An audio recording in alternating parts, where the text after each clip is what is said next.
Hey, if your team never takes initiative, it might be because you've never let them. If that kind of sets weird in you, then I would encourage you to just stick around and hear me out here. But I do believe there's a good chance that we might be micromanaging and we're not aware of it as we lead our worship and tech teams. And before we get any further defensive, this isn't an attack. This really is, quote unquote, maybe a rescue mission, right? Because micromanagement doesn't just mean you're controlling. I think micromanaging usually means that we just care too much to let things fall apart. I know that is true for me, but here's the hard truth. When we do everything for our team, we actually stop doing things with them.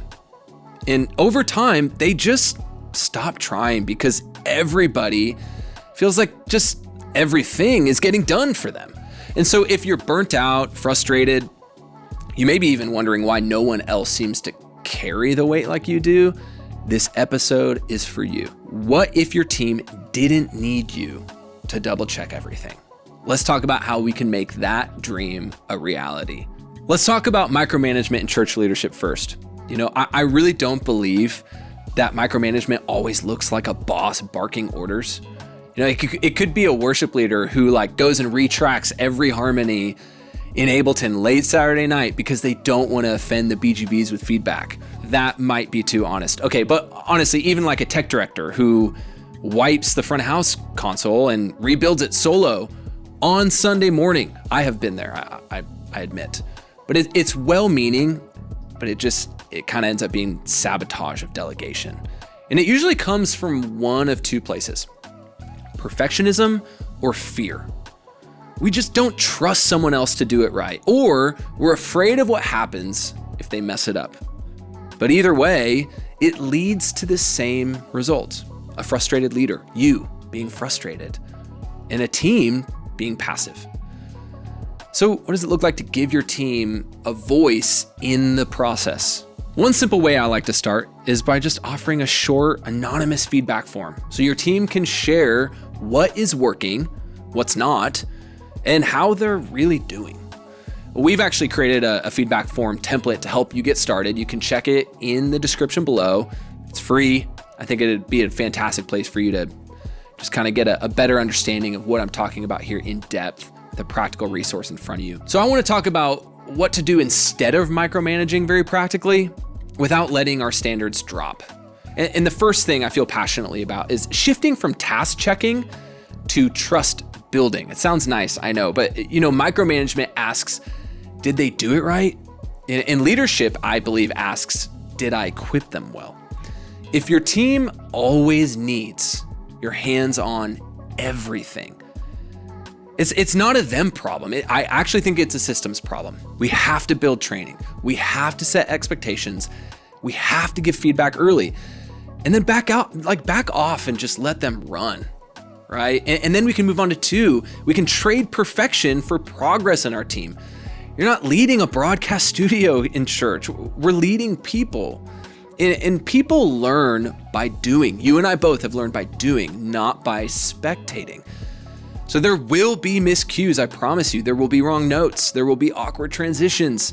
And honestly, there should be. I believe there should be, because every mistake is an opportunity to grow. If we're just waiting for someone to be ready before we let them try, then they may never get the chance to become who they are called to be. And so we have to let them step up, let them make mistakes. Then we can take the opportunity to coach the gap with grace. If in an example, if the lighting isn't flawless or the harmonies clash, just breathe for a second, okay? You're building a team. Again, we just have to remember, we're not producing a TV show. Excellence is the goal. We're not chasing flawlessness though. And if you need help, knowing how to coach your team in those moments when those gaps show up, because I certainly have been times where I need help in those moments, just we have a free coaching guide. It's in the description below. It's a simple tool.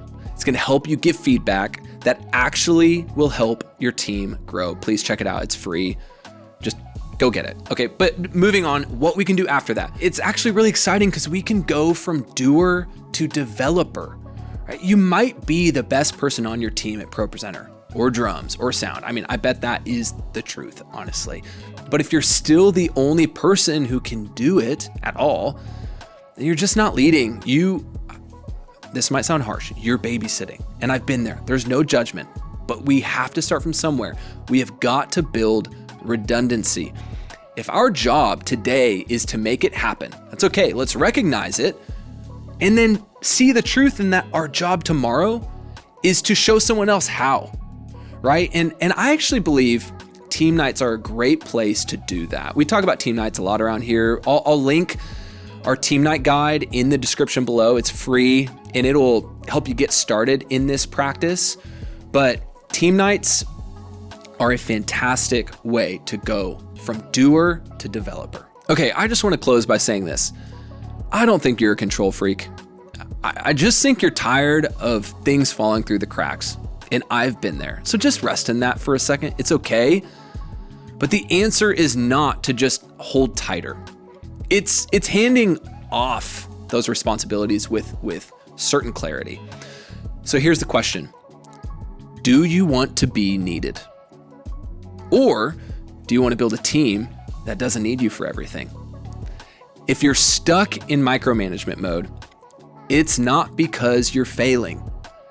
I do believe it's because you're faithful, and be encouraged in that. But faithfulness doesn't mean doing it all forever.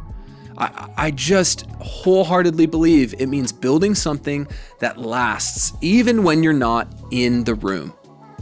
You do not need more hours in the week. You just need a better plan. And I believe you need the courage to just let go. You can do this.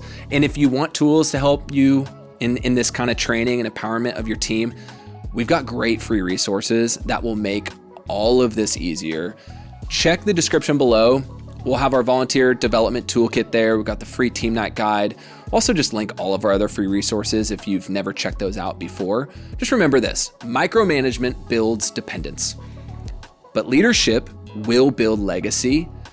And man, if you want to take your first step in that, send this video to your team and start giving away maybe just even one thing you normally would hold too tightly. And then just don't take it back and see what happens.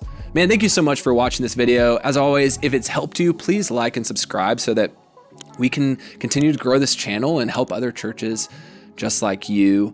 Thank you so much for watching. We'll see you next time.